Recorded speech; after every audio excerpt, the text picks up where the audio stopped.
Welcome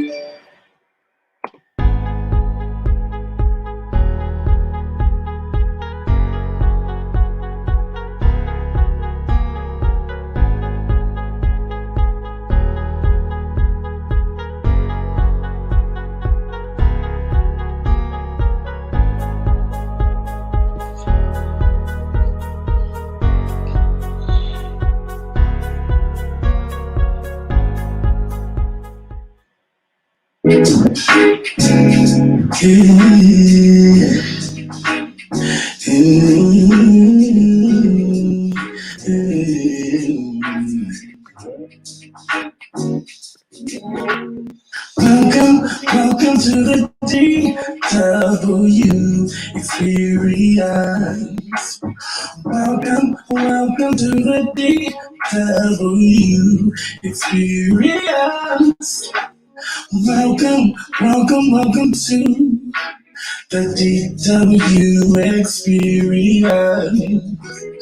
Welcome to the DW experience.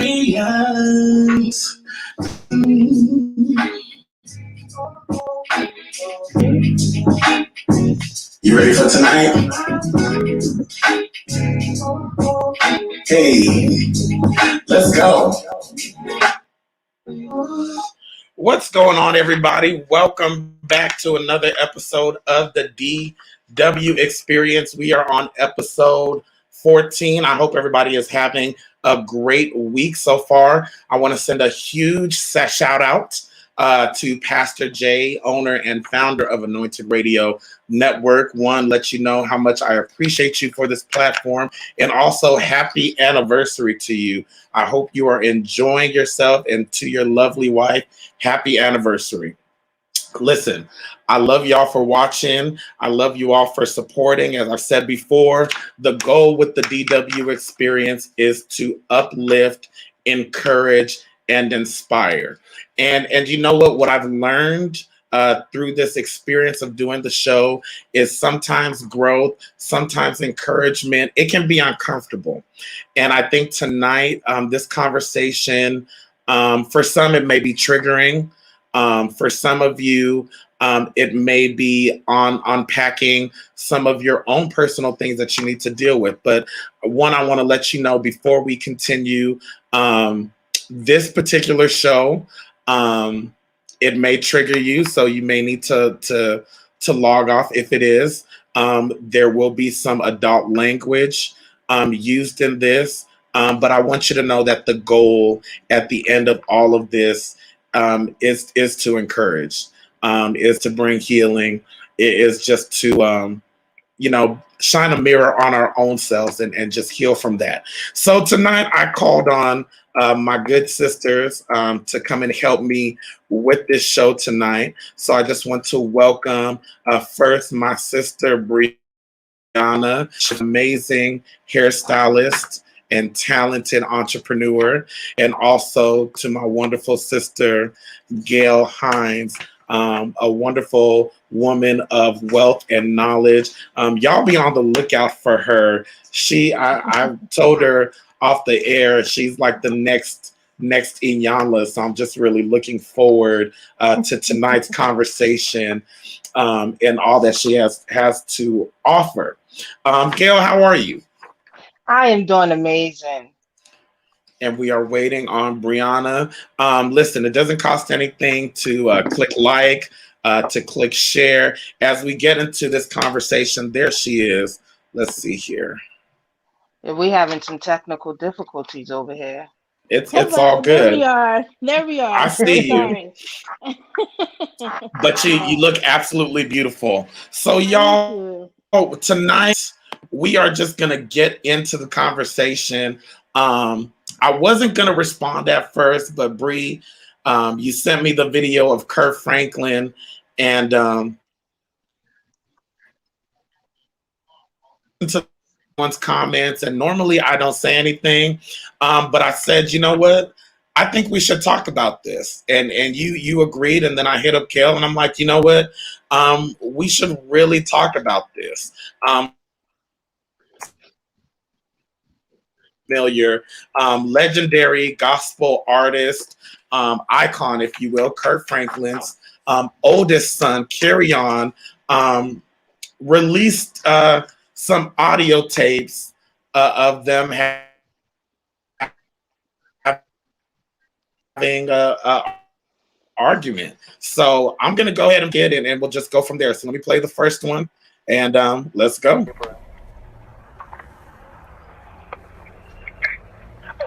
if you think I'm bringing this paper, let me get like start get your skinny motherfucking ass back out the goddamn way before I put my foot in your ass. Because I dare you. I dare you. I dare you. I dare you. Shut the fuck up.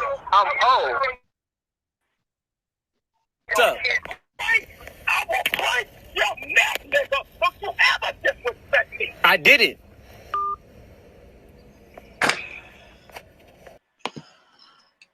Okay. Let me ask you all first. We are all cringing. So when I first heard this video and then I perused social media, I saw a lot of people supporting Kirk Franklin, standing with Kirk Franklin. A lot of people normalizing it, basically saying like, hey, if you haven't cussed out your kid, my kid. But as I listened to the video, number one, I heard two grown men arguing. Number two,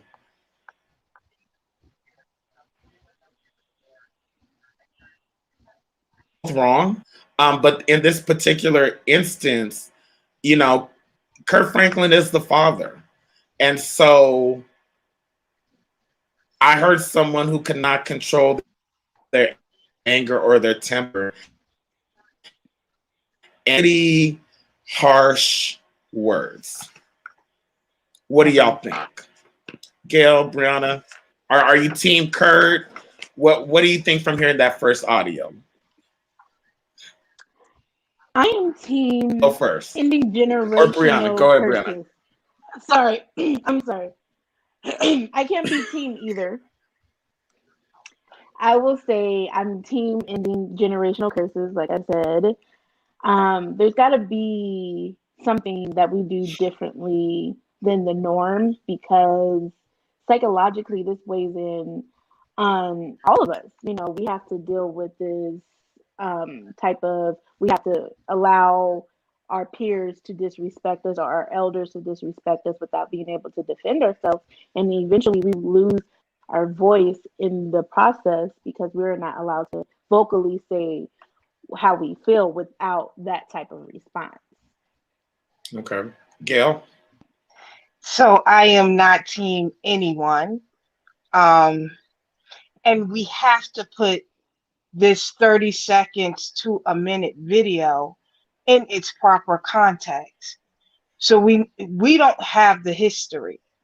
And as I did just a tad bit of research, we know that this is Kirk's oldest son by another woman. He had him when he was around 17 years old.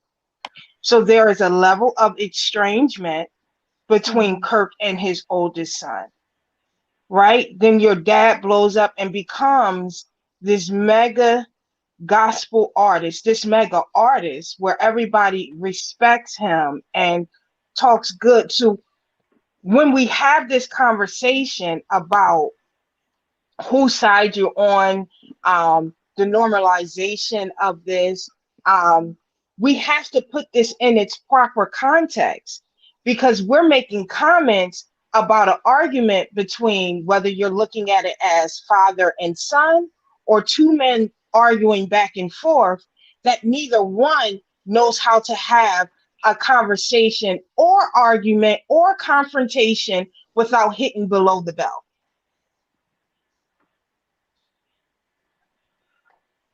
Why? So my next question, why do we choose sides? Why do you think of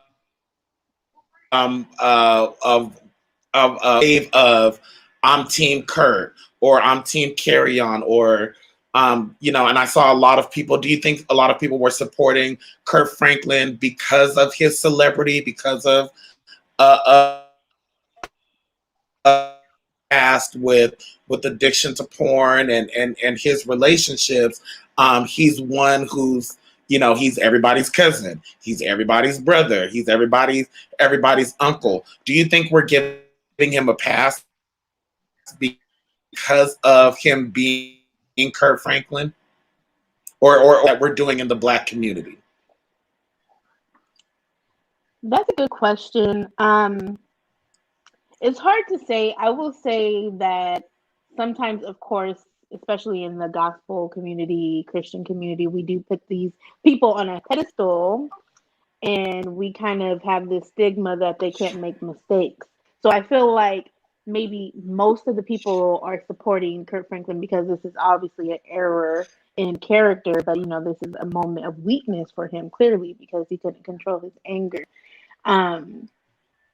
Does his status have everything to do with it? Yes, I truly believe that has something to do with it. Because at this day and age, if we're supporting parents, saying that they're going to put their foot up somebody's glory hole, then, there's a whole level of violence that needs to be addressed, because that's not how we handle things anymore. I'm sorry, if Nana hit me with the foot, and, I would have some other words to say. I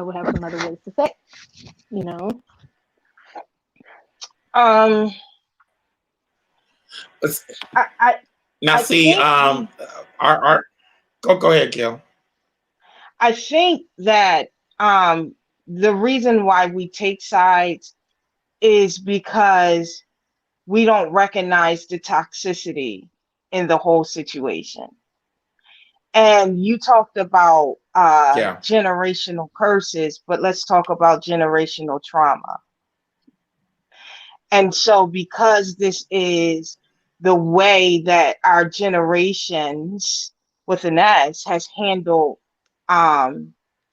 situations when we feel like we're being disrespected, instead of setting a boundary, we turn to aggression. Mm-hmm. And we don't know how to sit in emotion. So we don't know how to say, I'm upset with you. Let me walk away from this before this gets ugly. Exactly. Yeah. That is not something that we are taught.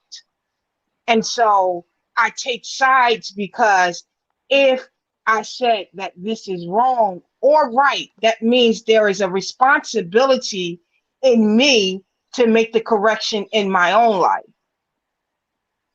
Right. That was deep. That somebody's not willing to face. Is that what I'm hearing for you? Like, no, really, like that somebody's not willing to face. It's almost like, in order for me to admit this means that I'm going to have to face this, and I'm actually going to have to correct my behavior. Because just to add in this, and I've got a couple of more audios to play, y'all, so brace yourself. Going on for years, allegedly. So this is not, this audio, this relationship, this strain between the two of them is nothing new for a while. Let me play the next off for you, and then we'll continue.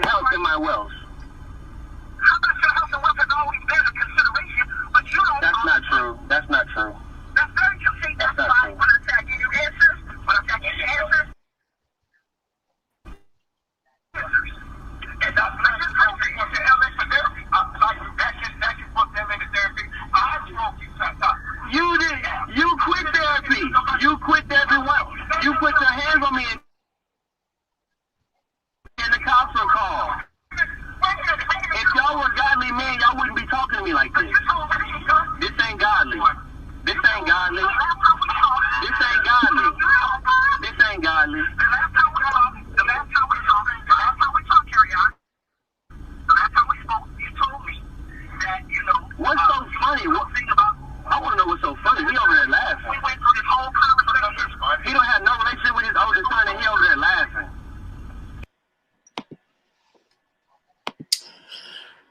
This is heavy. This is said, This this is is deeper than we could probably zero in, and it's definitely deeper than what we could imagine for sure. And here's my thing. The reason that I'm having this conversation, because when I Mhm. heard this video, because this is, the large secular platform. So Wendy Williams, CNN, all the news outlets, like this is taking on a storm of its own. But what I realized, and I have to be honest, God really just showed me this has really nothing to do with us. This Mhm. has everything to do with the young man who does not have the platform. This has everything to do with the father who is not, even though, and Ed, like, he shouldn't have shared it to social media. But what I think really happened in this instance is that Kirk Franklin and his son, they are kind of like the for the world, because I believe it's a reflection of a lot of father-son relationships, of a lot of mother-daughter relationships, of a lot of blended families. Like, this is not something new, but it's something that we don't.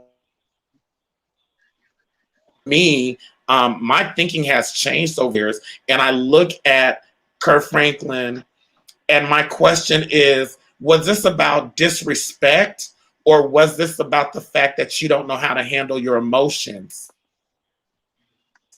it could be both. It definitely And could be both. you know, I think okay, can you taking elaborate on that, Gail? Sure. Go ahead. So it's more so about family dynamics and relationship dynamics, because there is no relationship, whether it's with your family, business, romantic, that you will not encounter a confrontation of some sort. And so when we start trying to pick this Mhm. apart, we have to remember that we will all at some point in our relationship encounter a encounter some type of confrontation in our relationships. The real thing is that we were never taught on how to de-escalate and sit in our emotions, and own our emotions and say, this is how I feel, without any backlash. And so this 30-second, 1 minute video series of videos, Kirk is being torn apart, the son is being torn apart by them not having the tools to be able to de-escalate a situation, that we encounter quite frequently in all of our family dynamic relationships. this is very true. This is very true. Even Mhm. with like personal relationships, like with just cousins, aunts, like if there's a altercation, we may not speak to each other for months, maybe even years, because instead of expressing our emotions, it's like, oh well, I'm not, she ain't about to see me sweat, da da da da. When your family should be the people who you're most vulnerable with. But there's this level of stigma that if I express my emotions to you, or if I express how I feel, I'm somehow weak, and somehow, I'm not strong. I can't keep it together because I'm expressing how I feel about something. Oftentimes growing up, like we would call each other crybaby anytime we express any type of level of emotion or sadness. And that puts a stigma on you that every time I come around you, I can't be vulnerable around you because the first thing you're going to say is quit crying or you're a crybaby. The same examples roll over into this situation. Kurt was a teenage father, and I am a product of a teenage parents. And me and my dad had a very rocky relationship, up and down constantly. I grew up close to him, and then he was gone and he came back. That's a horror ordeal. And we've gotten into heated arguments. We've gotten into arguments where I have told him I hated him. I didn't want to speak with him. I didn't have a father. I've said some pretty messed up things, and he has engaged. He has engaged in one of the things, like, as I'm older, we, are closer now, is that he didn't want to hear about himself. He didn't want to hear about his mistakes. He wanted them to just be mistakes. And he wanted us to just move forward. But sometimes you have to break that pattern.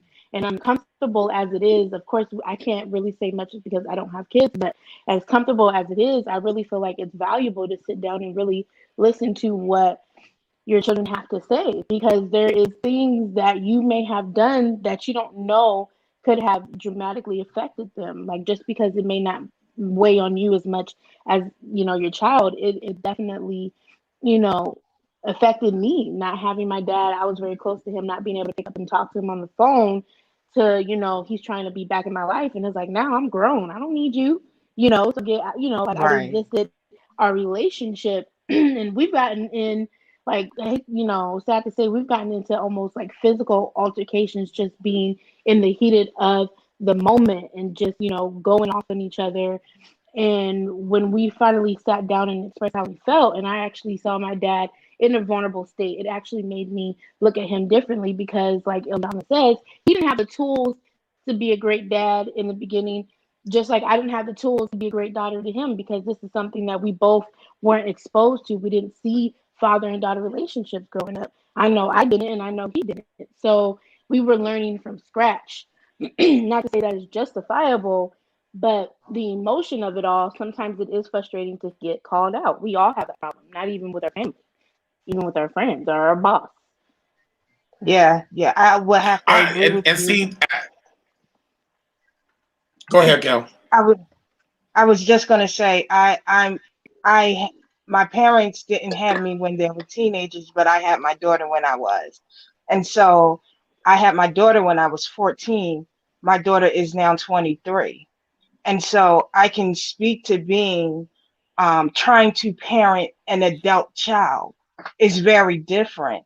And so another one of the conversations we hear a lot in social media world is um, that at a certain age your child is an adult, Mm-hmm. and don't become friends with your child. But what I've learned is that the only way that I can parent my child after they hit a certain age is to become their friend, right? Because now they don't need me as as much as being a protector. They more so now need me in a position of advice, Yes. and being able to listen.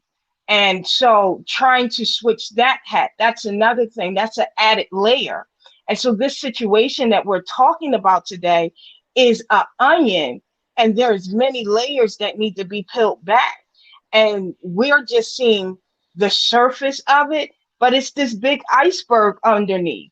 There's many layers to this. There's many things that we can't see that is going on underneath the surface, whether it's on the side of Kirk Franklin or on the side of his son. And so I think we need to grant grace to both of them, because the way I see it is that they're both are wrong.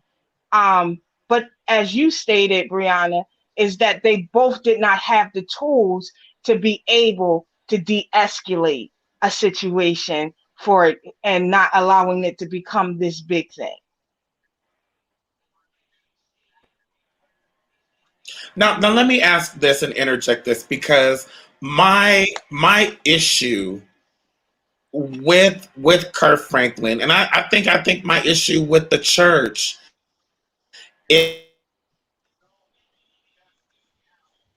seems like there's a level of protection to Kirk Franklin. Like, well, I'm Team Kirk Franklin. He probably wanted the money. He's ungrateful. All realize, even though I'm not a parent, as I'm learning from my parent colleagues, just because you paid the bills and you put food on the table does not mean that you've raised a good human to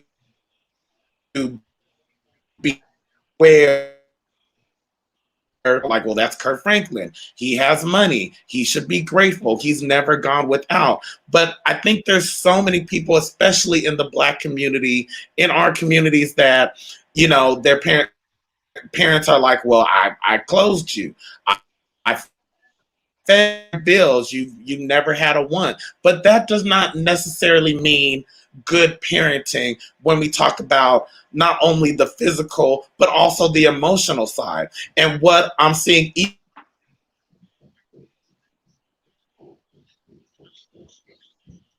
is that there is just so much on both sides. You know, we're hearing a son that throughout all of this that is just saying, I just want my father. I don't know what that looks like for him.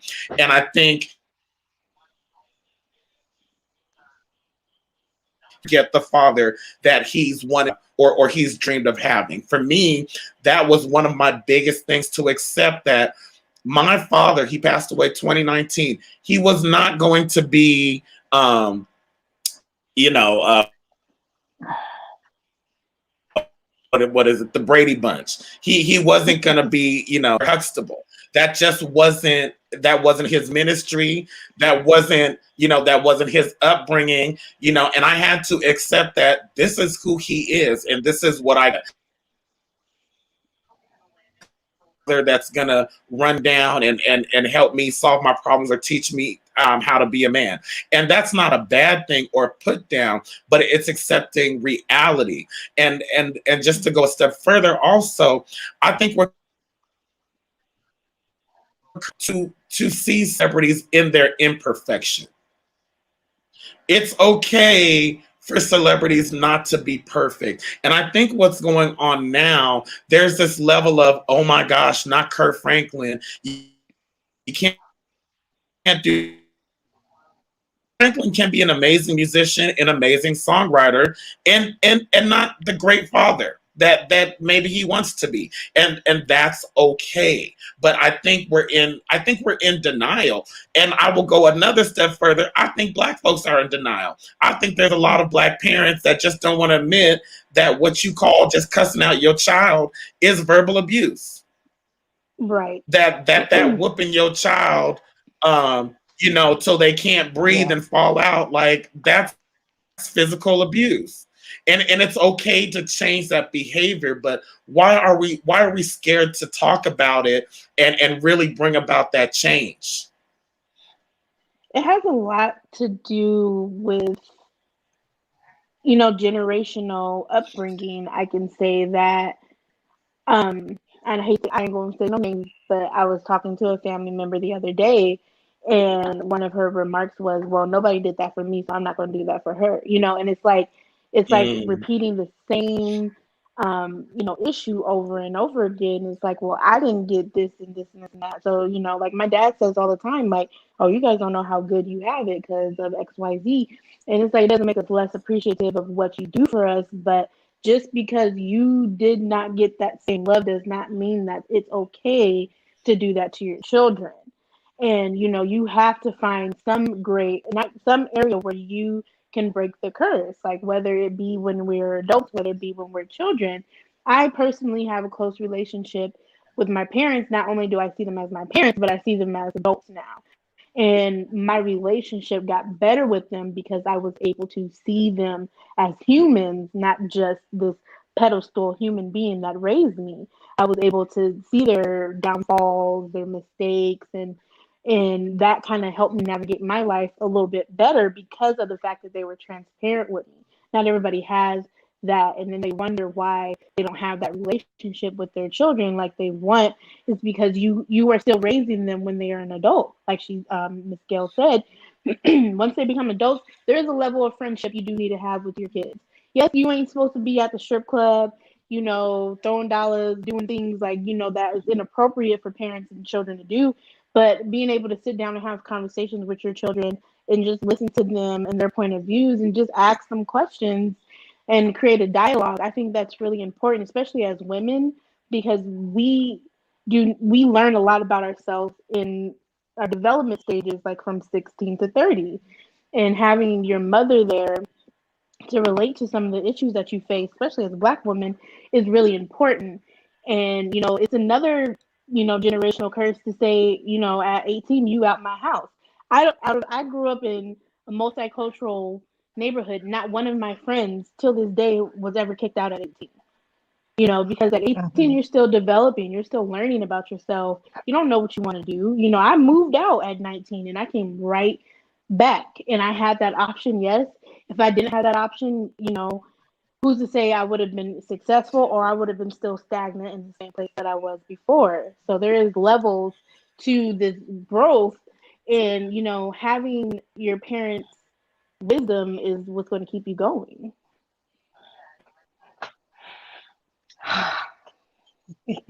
Because I can see Gail's brain, that gray matter, just a churning and a turning. So what I want to do is we're gonna go to commercial,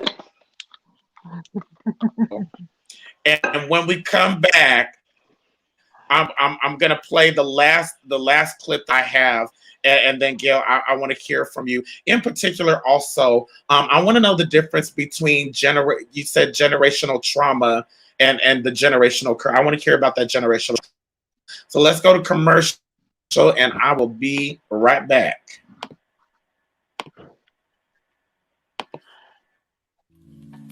There we go.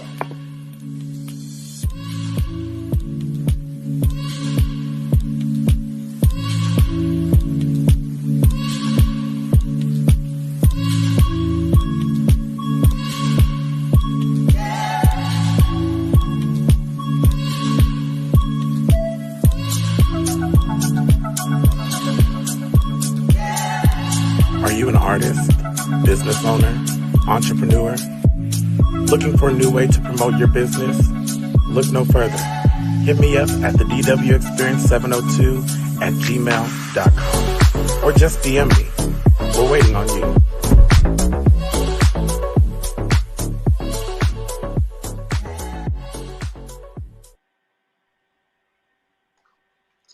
Gail.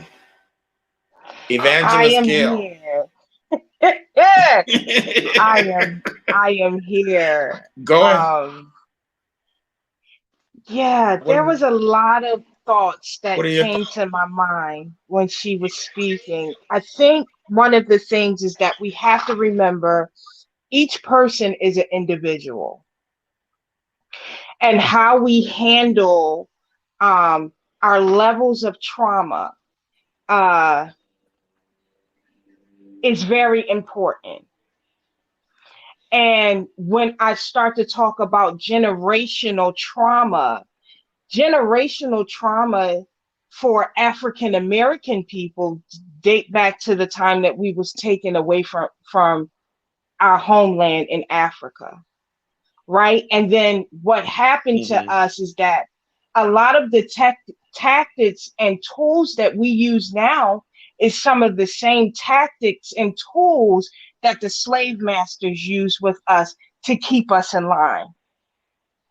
And our parents use them now to try to, what they call, protect us, because when the slave master used those same tools and techniques, they called themselves protecting us. But what we fail to realize is that it's humiliating. It messes with our self-esteem. It messes with our self-worth. And so what Kirk Franklin and his son is dealing with right now is compact trauma.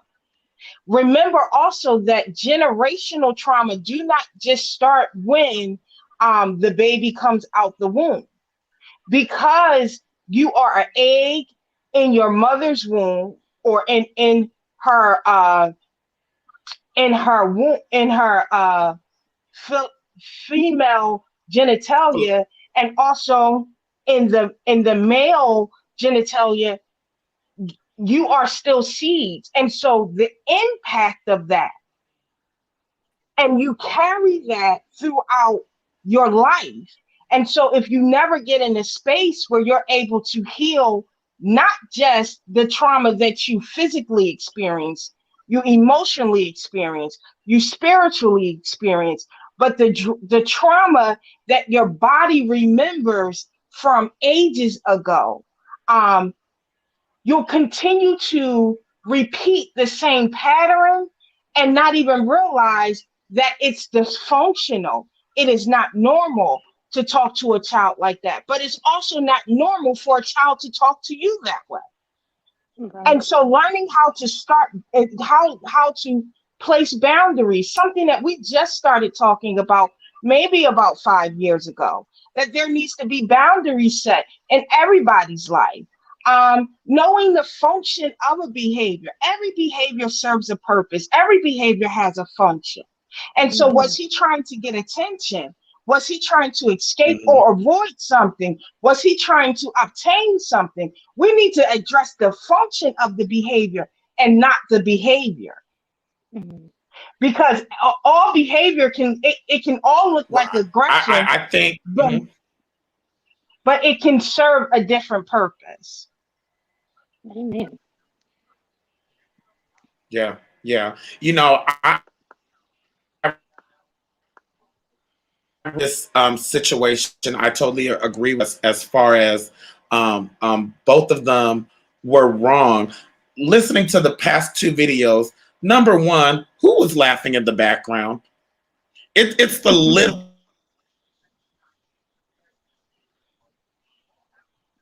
And you can listen to it, but there was somebody in the background on both audios. You know, that's a little concerning. And then also, and I'm not taking up for the son, but what I heard from Kirk Franklin, you know, for all it was just another nigga in the street, and he said some stuff that was below the belt, and it came out so fluid. But that was the part that was so concerning for me. And go ahead. But you hear that? I live in the hood. And what I think also.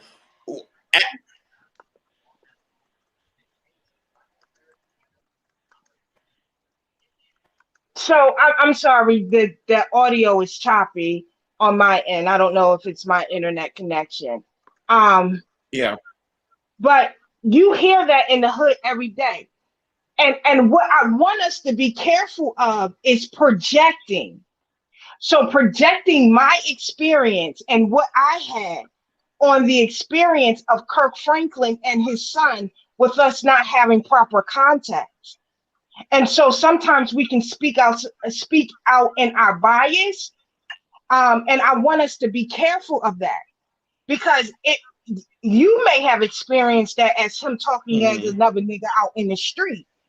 But this may have been, and as we can see, and as if you read blogs and all the information, this is an ongoing situation, because the daughter then gets on a live and has a conversation talking about, you want to play tapes, you don't want me to start pulling cards, you don't want me to start playing tapes. So we want to be careful in pushing our perceptions and our bias and projecting what we think is happening and making up that story in our head.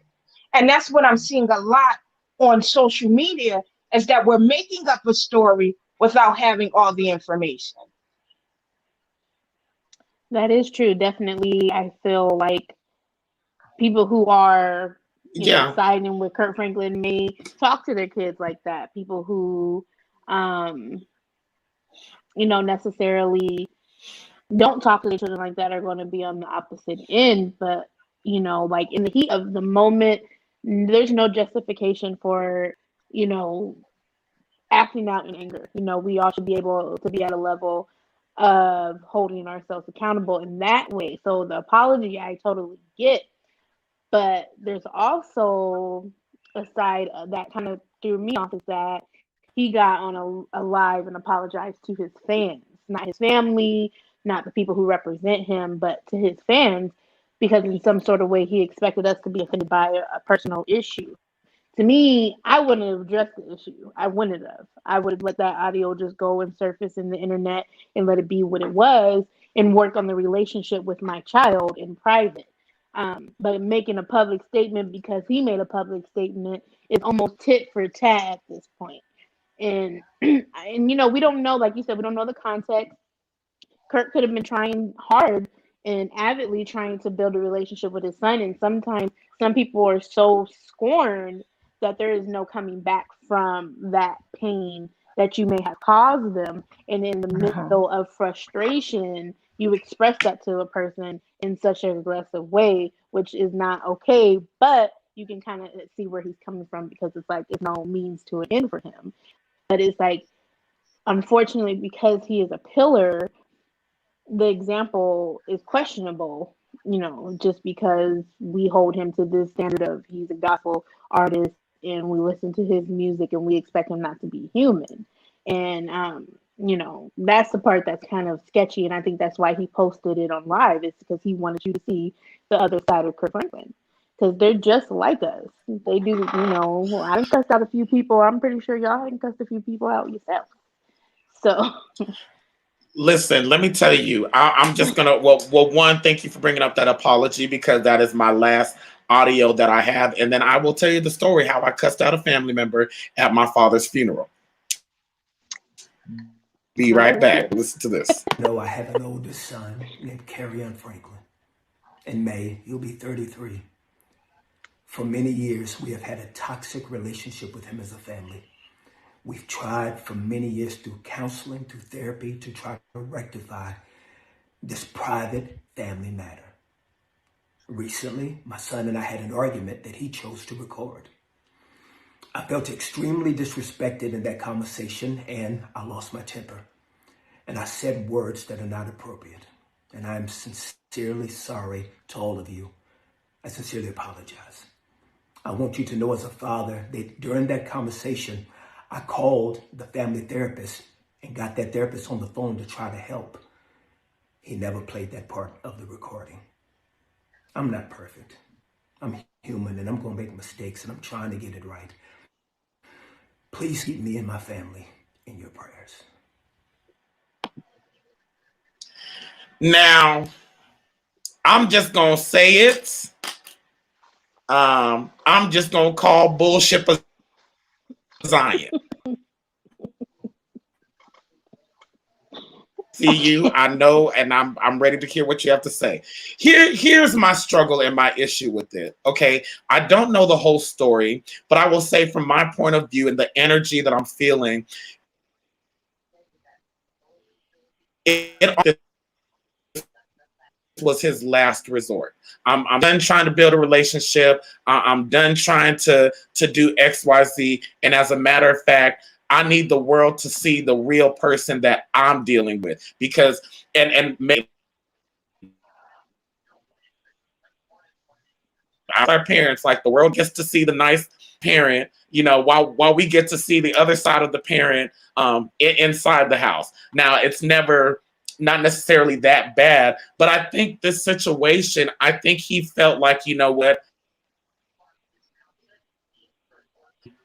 what it is that what my experience of him is. It doesn't mean he's a bad person. And then furthermore, as Lynette said, yes, he has a good PR person. I was a little disappointed by this apology.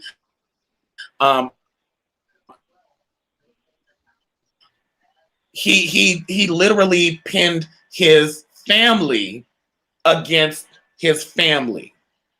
For many years, my family and I have had a toxic relationship. And then he didn't apologize to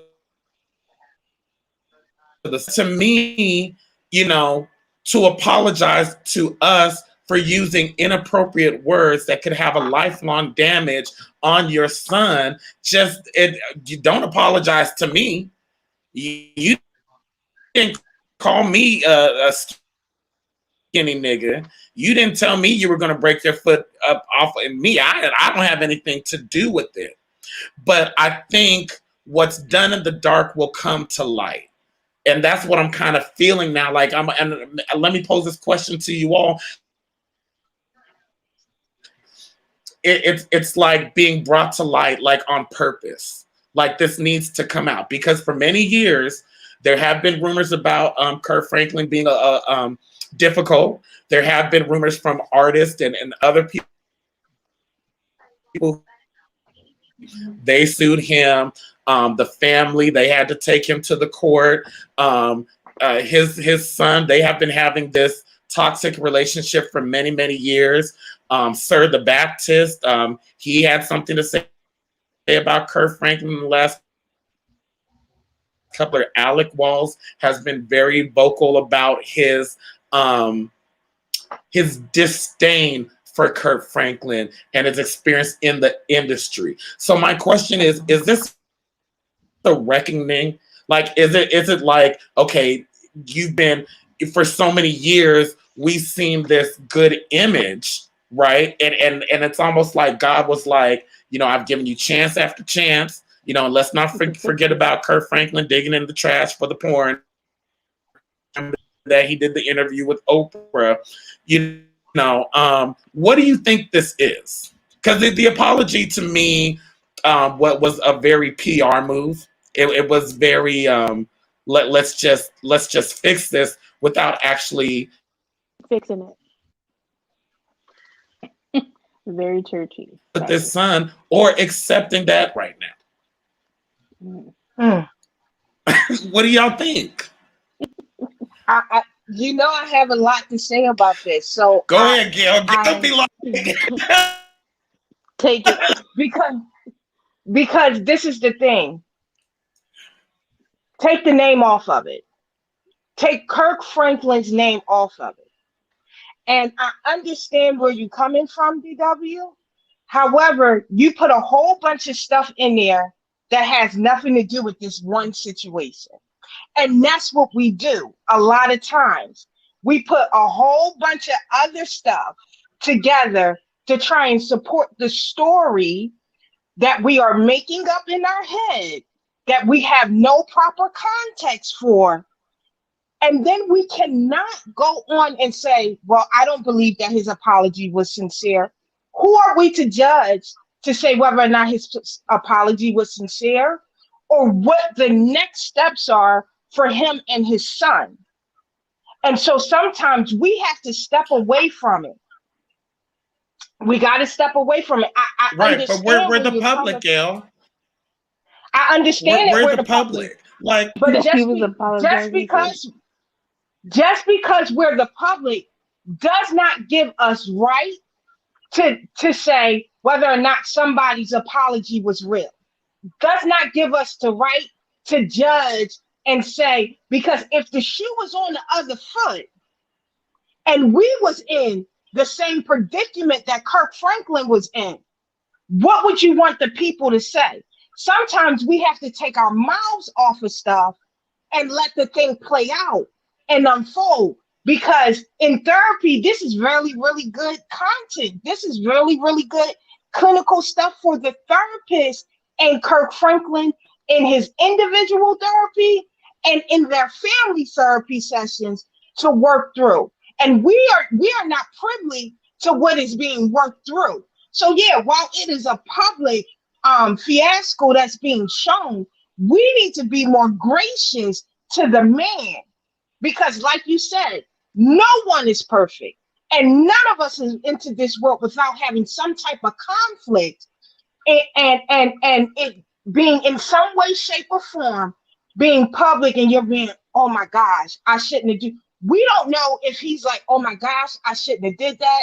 Like, we don't know what's going on in Kirk Franklin here. So for us to add commentary to something that we don't have enough information to solve or give solution to, because that's what we should be doing.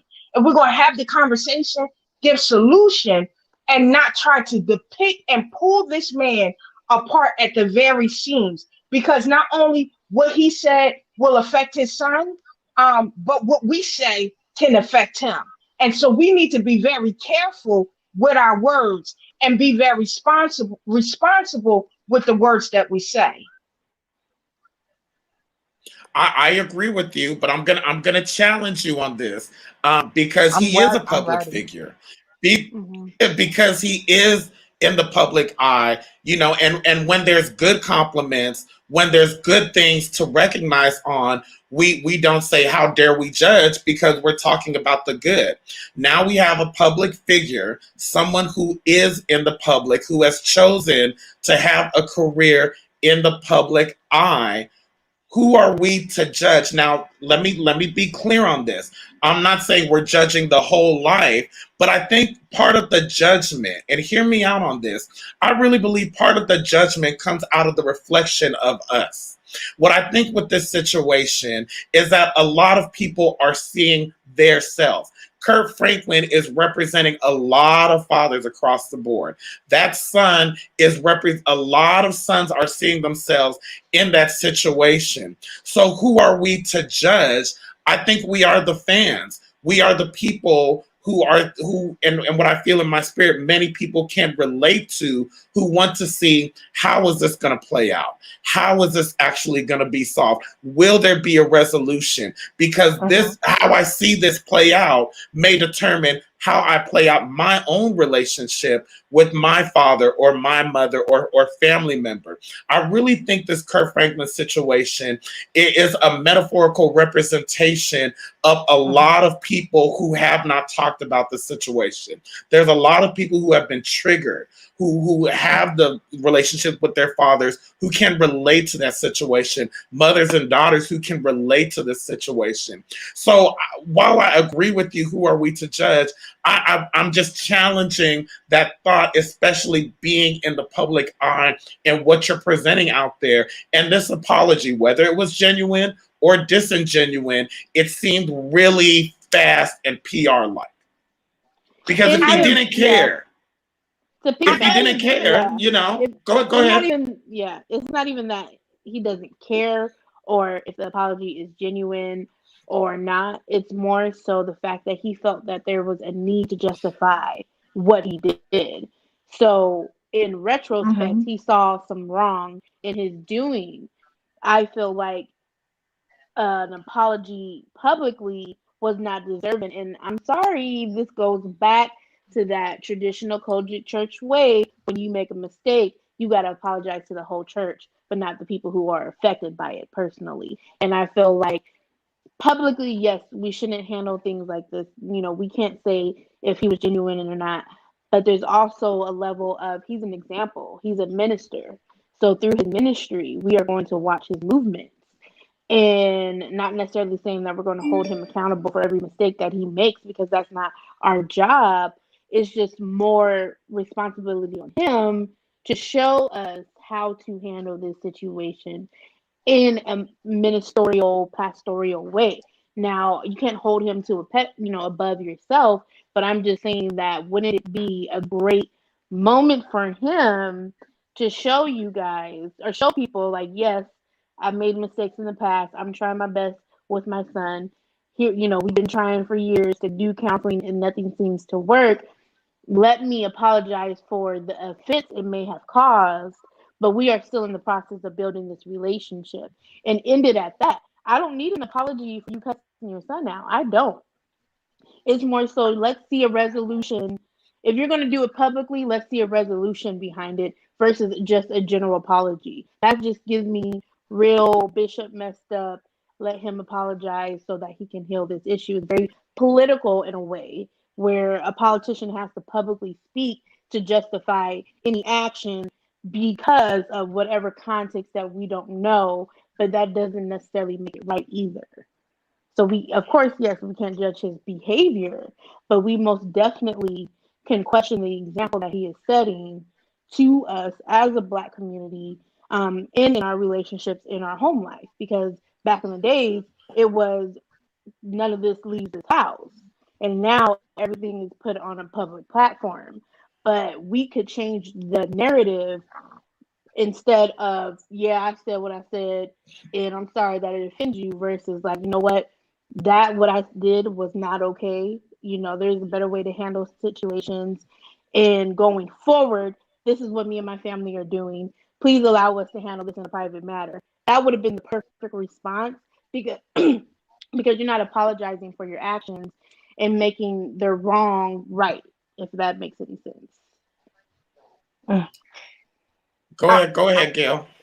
I agree and disagree all at the same time.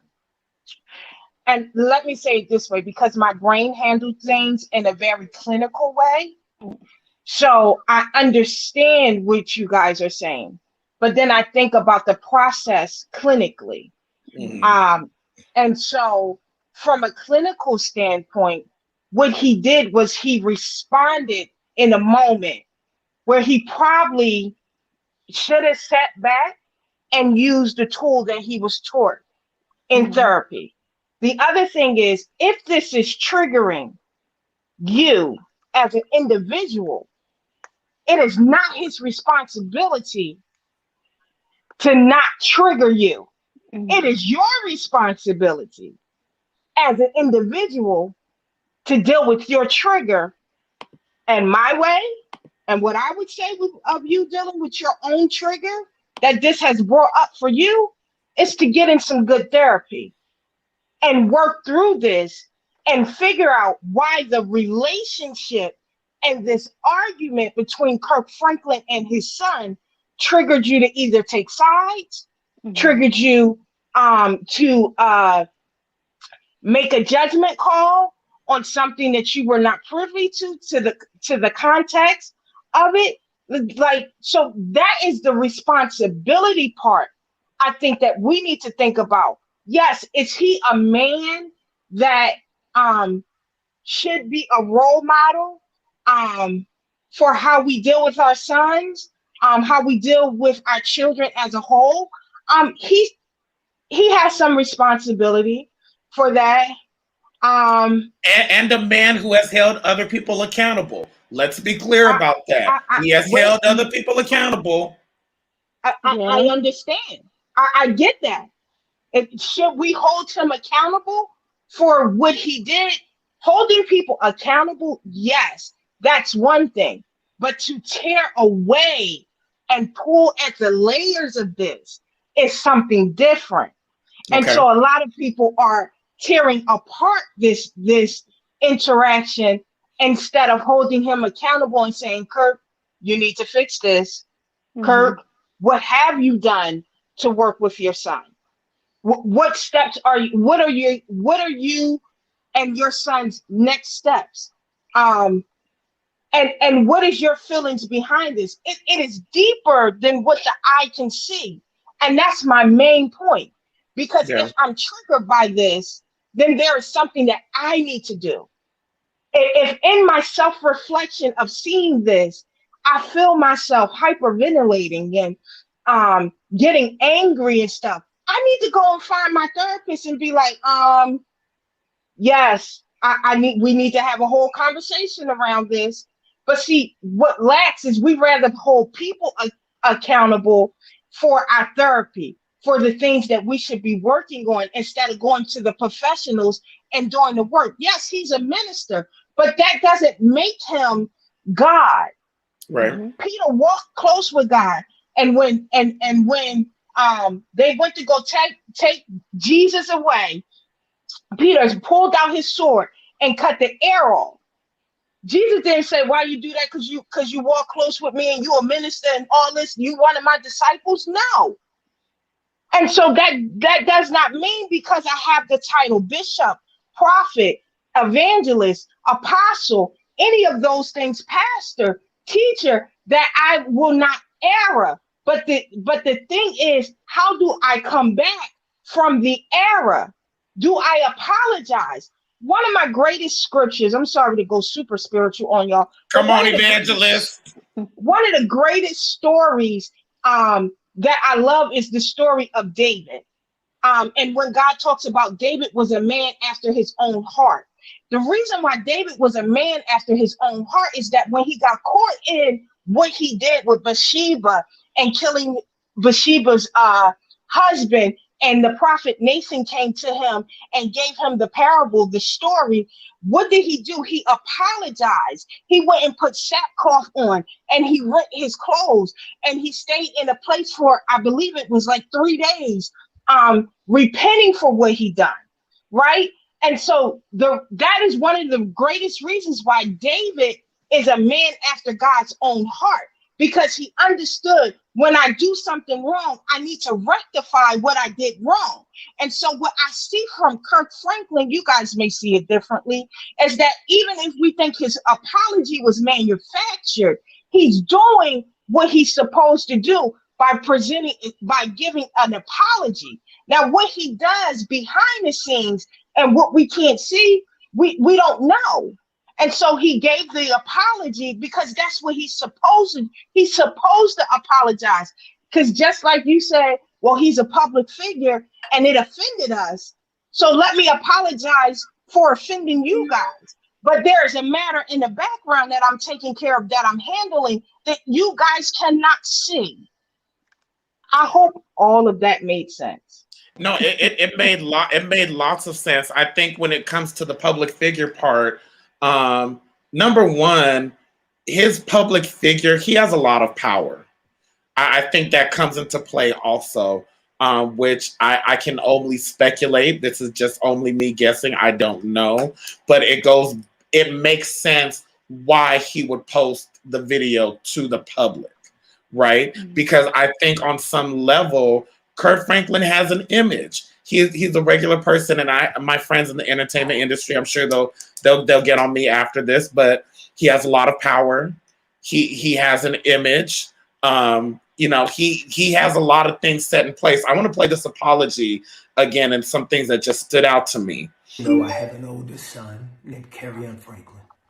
In May, he'll be 33. For many years, we have had a toxic relationship with him as a family. For many years, we have had a toxic relationship with him as a family. Uh-huh. That line right there just stood out to me because it was a clear separation of the son from the family. Because isn't the son a part of the family also? So basically, as a unit, they had a problem with. And I'm sure there's lots of truth to it, but I will say, let me talk from the son's point of view, and I wouldn't even say this triggers me, but I can relate to it. To know that you're related to a family, but then still have that kind of separation, which if he's been toxic to them as a family, what I see on both sides is there is a reason why. Like there's a clear, deep rooted issue. And I really felt like that was kind of like an apology with a jab. We have had a toxic relationship with him, and the apology, I know he did what he had to do, but it didn't give what it needed to give. And that's how Mary had a little lamb. But my point is, it just seems like it was like a last jab. It didn't feel good, and that I don't have any judgment on it. I can't call what it is. I can't judge his apology. His apology was his apology, but from the outsider looking in, just hearing the apology, that felt like a dig. It felt like a dig. It was a poor choice of words.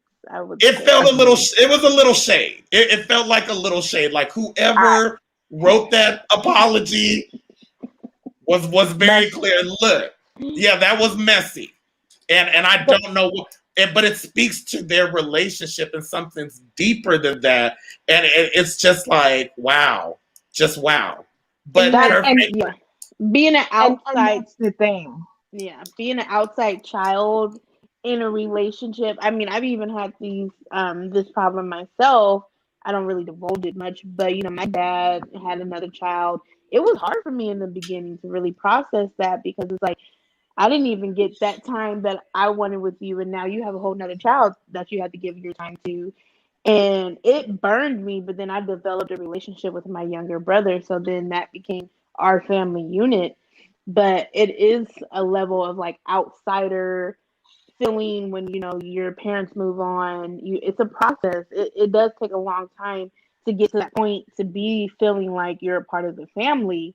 So not to justify Kirk Franklin, but it is really hard to make somebody feel included when they already feel like they are the outsider. They already made that decision up in their mind that they are the outsider, they're the black sheep.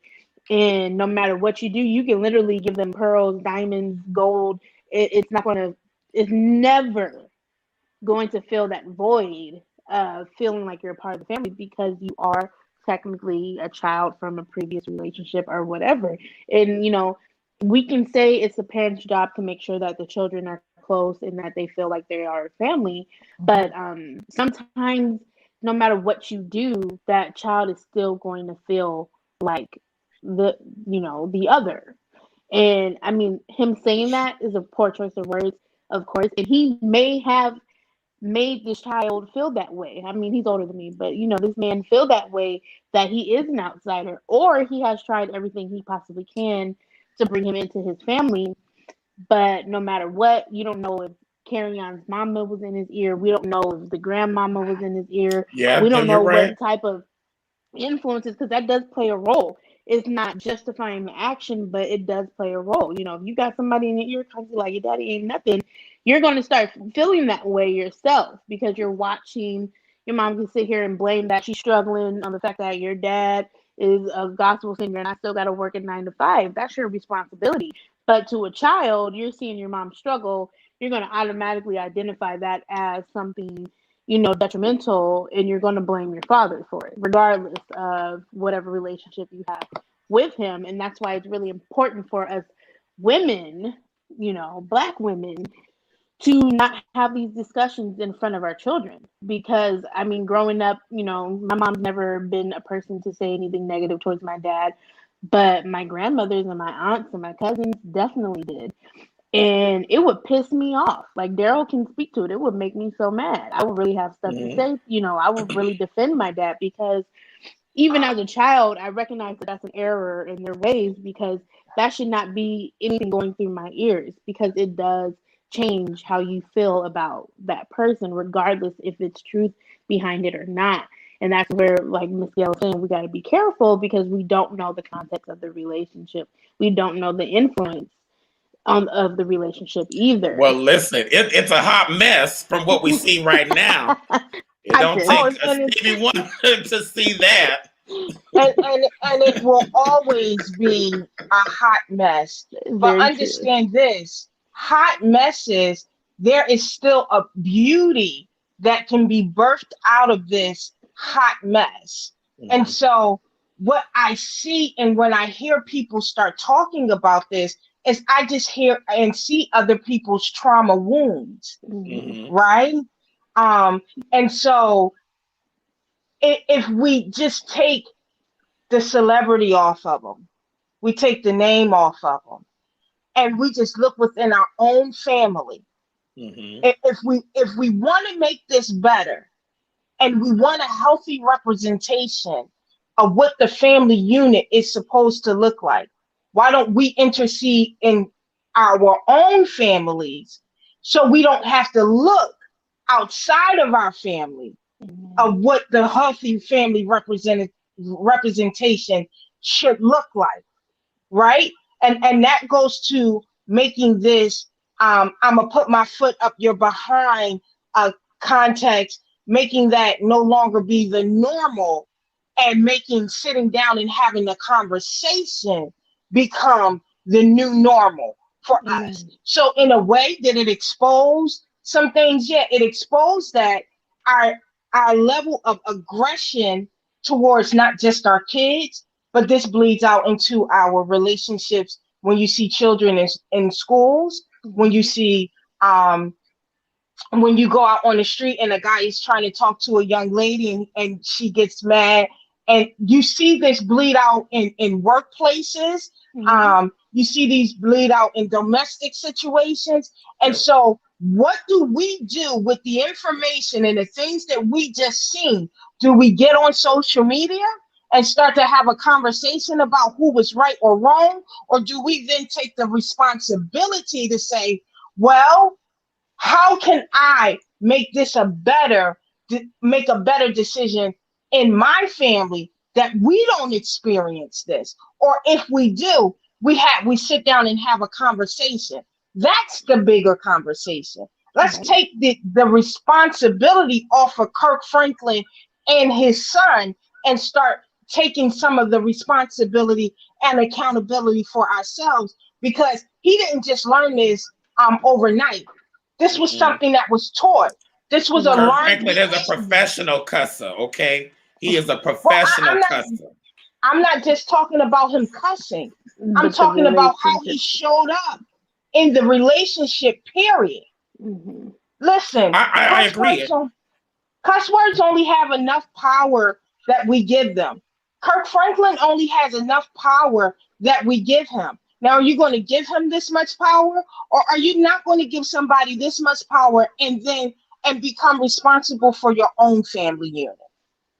I think one, I totally agree with you because for me, this conversation, and this whole Kirk Franklin thing really has nothing to do with Kirk Franklin and has everything to do with us. I really believe that what we're seeing between Kirk Franklin and his son in the public is a mirror reflection to many of us who are not a celebrity, who are not in the limelight, who are not in the public eye. That's what, and when I say trigger, I think it triggers people to look inward. It triggers the father to kind of look at themselves and go, maybe the way I've been treating my children and my stepchildren, I need to change it. You know, maybe the sons, the especially adult children, can look back at their behavior and say, you know what? Maybe I need to change this. Maybe I do need to go to therapy. Maybe church isn't enough.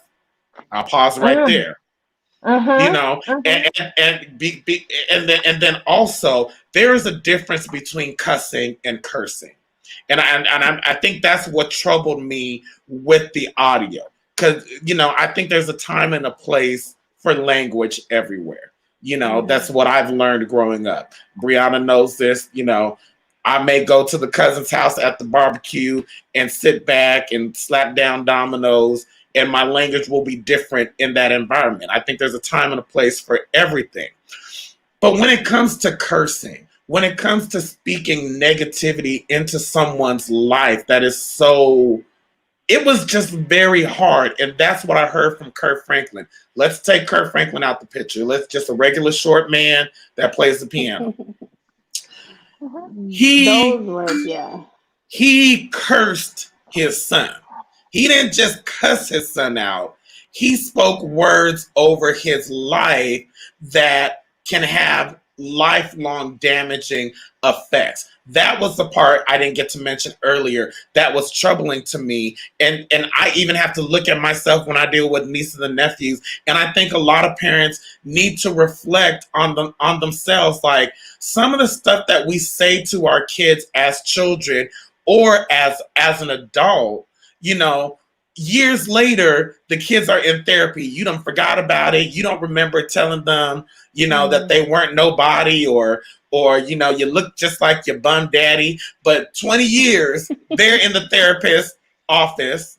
Okay. And I can say that from experience. There's people who are still walking around with what mom and daddy said when they were 10 or how daddy did XYZ. So that's the part that I think was troubling to me. He didn't just cuss him out, but he cursed him, right? And if we look at the Bible where we talk about cursing someone, you're speaking negativity into that person's life that can have lifelong effects, on their self-esteem, how they feel about themselves, how they carry themselves. We see a lot of young women who didn't have those relationships, who it affected the way they date men.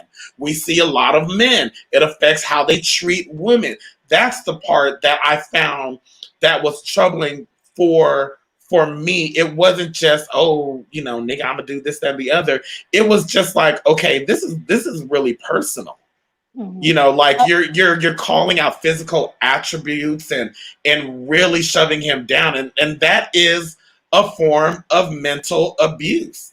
And I believe that there are parents out there who don't realize, because it's their learned behavior. That's what they know. That's what mama taught them, big mama and big mama taught them. But that's abusive.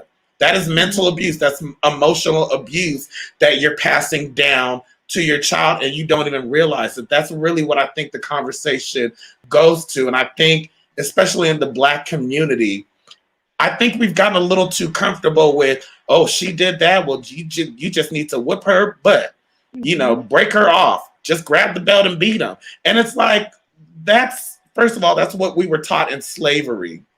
Mm-hmm. And that is not the answer for everything. That Anything. is my struggle. And then the apology, it's like, well, you're apologizing to us to save your image. I Mhm. can't call it. I can just, from my point of view, it was an apology to save his image. If you're Mm-hmm. in any type of public figure, whatever, and I've Mhm. embarrassed myself, you gotta apologize. Apologize, own it, know that you won't do Mhm. it again, and move forward. Anybody who's any type of entrepreneurship or business, customer service, that's what you know to do. Oh, it's broken. I apologize. What can I do to fix it? What can I do to change my behavior? Whether it was genuine or not, that's between him and God. But it's very apparent that there are just really some deep rooted issues. But again, just to go back, it ain't just Kirk Franklin. It's all six of Right. y'all listening. It's all 100 and something of y'all that's going to listen to this on the replay that don't Mm-hmm. realize that you are abusive or you are in an Mhm. abusive situation. And it's okay. It is okay to say that your parent was wrong. Right. And I think that's the stigma. Not only I feel like in Black communities is that we're not allowed to call our parents out for the wrongdoing. I have an example of a family member whose mom just never did right by her whole entire life. And she grew up in a household being raised by her grandmother and watching her mom not do anything or contribute to her life at all. And has told her out of her own mouth that she wishes she was dead. Has said things to her that, to me, if my mom had said that to me, I physically would not be able to get out of bed every morning. I really would not be able to get out of bed because the person who brought you in this world told you to no longer be here. That is going Mm-hmm. to affect me mentally for for a long time, regardless if she ever apologized or not. You're still going to hold and harbor those feelings because even though she was speaking out of anger, even though she was speaking out of rage in that moment, it does not justify the fact that she told her own child to leave this earth. Mm-hmm. And she is dealing with this in a different way that plenty of us have dealt with. But all the way down to just growing up in church and the church mother's telling you you're too big for that suit, or growing up and oh, you look like you're gaining weight and stuff like that. That had an effect on me because I literally calculated every time I ate. I literally, would be Mm-hmm. embarrassed to Mm-hmm. eat in front of my family because I was so worried that somebody was going to say something to me. And that's traumatic. And just because it was brought down to them does not mean that we can continue on doing that. And I agree with you, Gail, as far as now that we know what's wrong, yes, it's our responsibility in our own homes to change that. But I feel like there are so many people out there who do not have that type of recollection.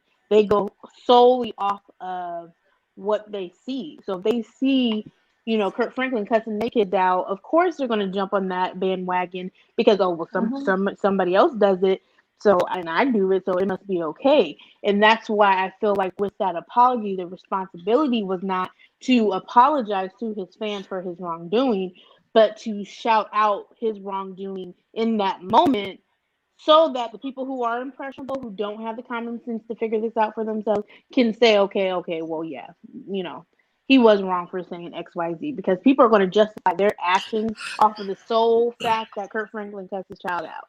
Just like there's people out Listen, there who say, oh, well, Pookie and them robbed a bank and got away with this, so I'm going to go and rob a bank and try to get away with it. And they don't. Same Exactly. ignorance that gets passed on over and over again. I totally agree. I totally agree with both of you guys. I don't disagree. My job is to bring a different perspective. yes, Um, Gail. Yes. that is my job, and I will stick to my sole purpose in Mhm. bringing a different perspective. Um, and at the same time, what we have to learn is to get out of the black and white thinking. Mhm. And so we need to accept that there are shades of gray. And so that our parents did do us wrong, but that doesn't mean I love them any less. You know, Thank you. and so I think there is, like I said, there's many layers to this conversation. But we have to acknowledge that, and yes, that Kirk did something wrong, but we also have to acknowledge that the son did something wrong, Yeah. right? And Right. we can't put, and that's my other piece, because I hear you, DW, talking about a lot of what Kirk Franklin did, Hmm. but we never said, well, what the son did. And I Mhm. understand that it's different because he's the son and Kirk Franklin is the father.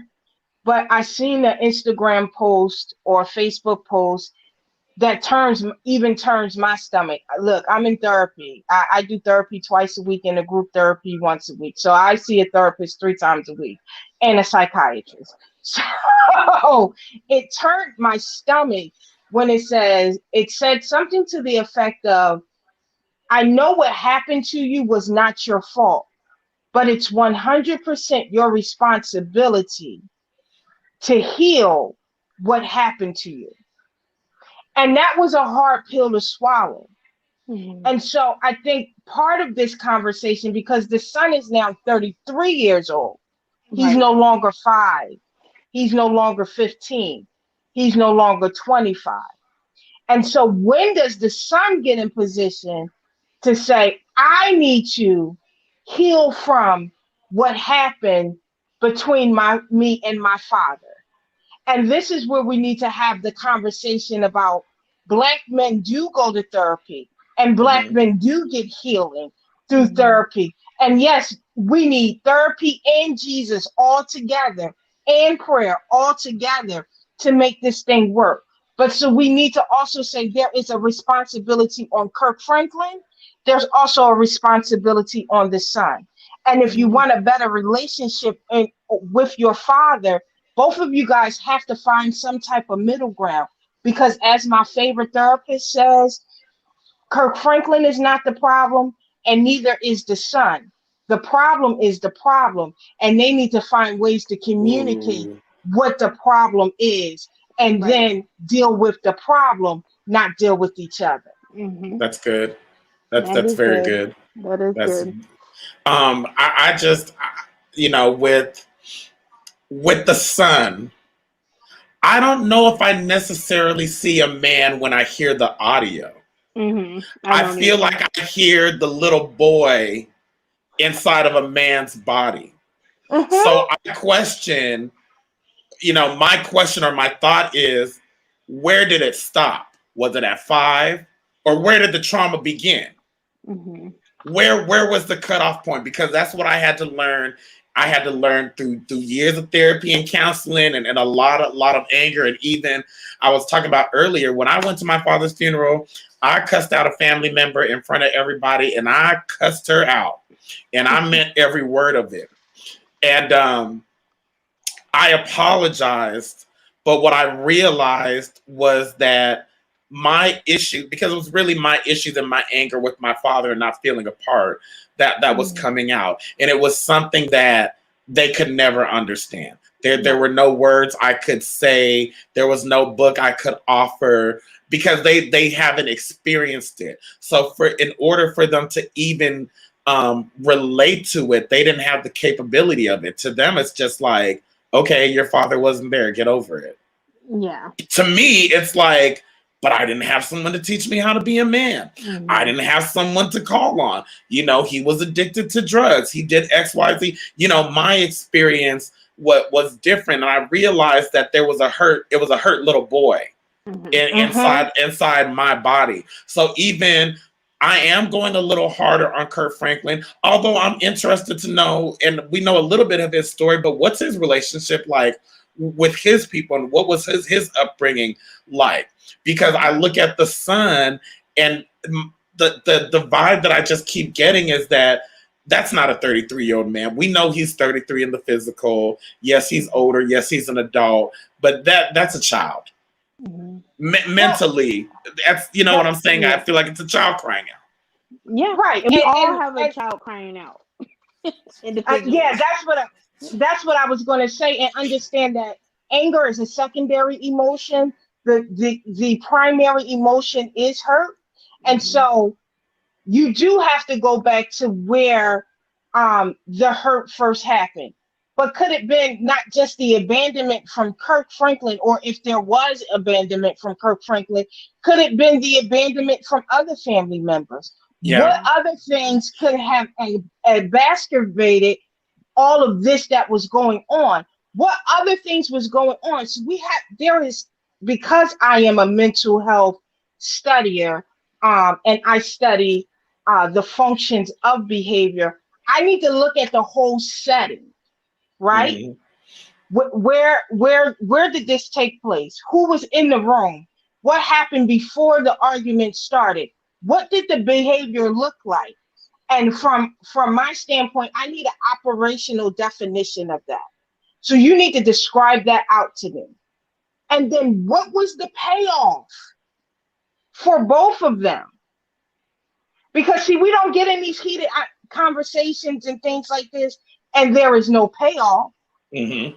Was the payoff of him exposing the conversation now that everybody can clown his dad and see that what his dad did and all of that? So yeah, is there still a hurt boy inside of him in some areas of his life?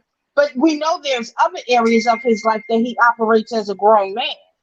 And so we need the side of him that operates as a grown man to take his grown man behind to therapy. Yes. Just like Kirk Franklin needs to take his grown man behind back into therapy. But we know Kirk Franklin is in therapy. And these things, trauma work, take years. Let me also say that. Trauma work takes so many years to work through. It's not a 6, 8, 12-week process when they're working through your trauma, because they are digging up layers of your life that sometimes you don't even realize that affected you. Yeah. And so I can say this very definitively. I'm 8 months in with a new therapist, and I still feel like some days we still stuck at square one. Do you trust me? Listen, here's what I want to do. I love this. I love this group. I would love to have y'all back, like maybe do once a month and come back and talk about this, because much like our last conversation with Church Hurt and some of the other conversations, I think this is the ongoing conversation that we're not necessarily going to get to the root of it all. But as we close out, and I just want to thank everybody, Latasha, Miranda, my sis Lynette, everybody out there listening. Bree, final words. What do you want to say to the people out there, and let them know how they can follow you? You can follow me on Instagram at the Almighty Queen B, or on Facebook under Brianna Hudson. My last remarks would be that your past does not define you, and that no matter what stage you're at in your life, you can change. In that, therapy works. It is important to do, and that we can't allow the examples that we've seen before us be the examples that we project onto the people under us. That there has to be some breakdown and some change. And just because you weren't offered the life that you're offering your children does not mean that you're not getting some level of satisfaction out of just seeing them grow. That's all I got to say. Ooh. Gail, let me tell you, first of all, Gail, it has been a pleasure, getting to know you and meeting you over the months. Y'all look out for Gail. I've told her off the air, but she is just an amazing spirit, an amazing human being with a wealth of knowledge and just a big old heart. So final thoughts, let people know where they can follow you. And also, I just want to say I'm looking forward to seeing your growth and where your career takes you, because you have a bright future. Thank you so much. I appreciate that. I am not good with compliments and stuff like that on Well, camera. That kind get used to it. Everybody loves you. Yes, we need like a clubhouse moment. We need a clubhouse moment. And so thank you. I appreciate that. You can follow me at Gail Hines, GaleHines, on Facebook, on Instagram. I am that girl 65. My last thoughts is this, that healing is never a linear process. There are always peaks and valleys in healing. And so never take a person's lowest moment and define them by that moment. Know that healing always is a journey. And at the end of that, there's always growth and expansion. So let's grant our own selves grace in this role, in this journey that we're all taking to be better versions of who we are.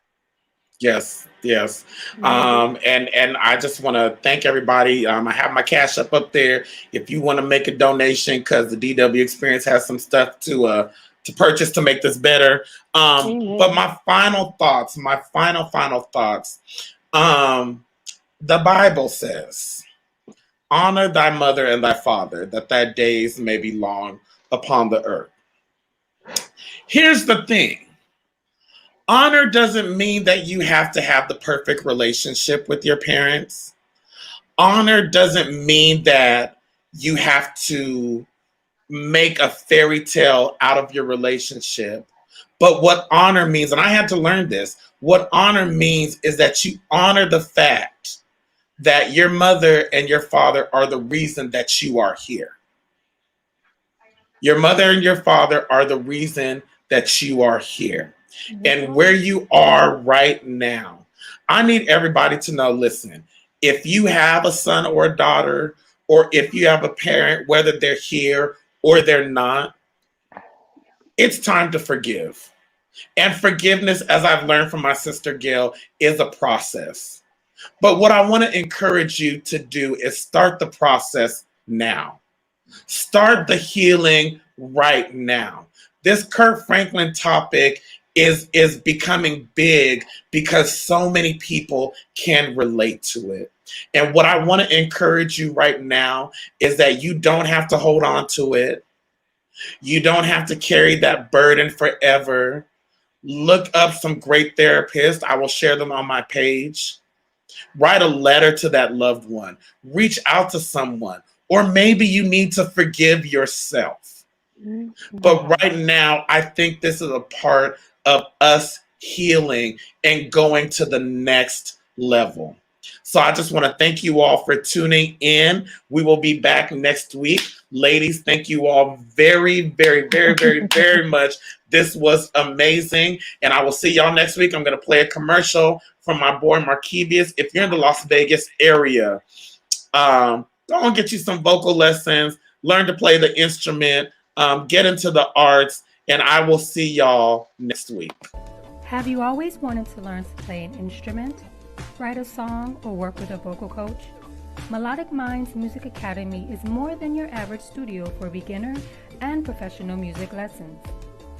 Here at Melodic Minds, we strive to use music as a vessel to build self-confidence, respect, and discipline to help our students accomplish their goals and dreams. For several years, Melodic Minds has created a culture that fosters artistic creativity.